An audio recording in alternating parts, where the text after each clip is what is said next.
You find the right co-founder? I got asked this question the other day. Can you create content on how to look for a great co-founder? And I'm going to give you the method that I would use if I was starting a company, knowing what I know now after raising $4.5 million, having a co-founding team of people that I thought was assembled correctly, and it might not have fully been assembled correctly. Finding a co-founder is difficult because you need to find somebody that is inherently good at stuff you are not good at. If you're great at go-to-market and marketing and you're a front-facing person, you should be looking for a technical co-founder. You need to understand what you are good at and what you need to complement you to help you along this journey. The first thing I do is go through my network, starting with the people I went to college with. Some of your college friends or the people that you've met along the way or even in high school are some of the smartest people if you connected with the right people. For example, one of my best friends, a guy that I went to undergrad with, super smart, is getting his doctorates from Georgia Tech in AI, machine learning, and natural language processing. This is the type of person I would look for.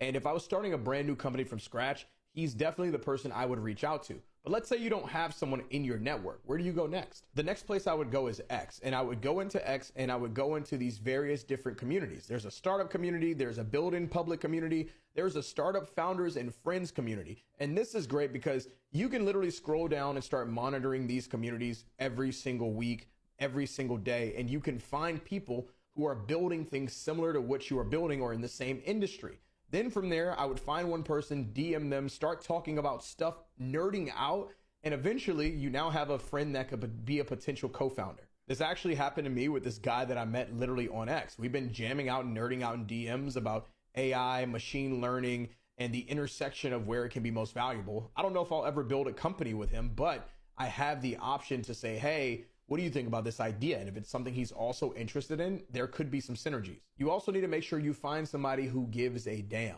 They need to give a damn enough to actually want to stick with it when VCs aren't knocking down your door, when you're struggling to raise money. What is going to keep them motivated about this mission? What makes it so compelling? That is why you need to find somebody who's interested in similar things that you are also interested in. And with any luck and the right amount of tinkering and formula, you'll find the right person to build with, and you guys might build something pretty interesting.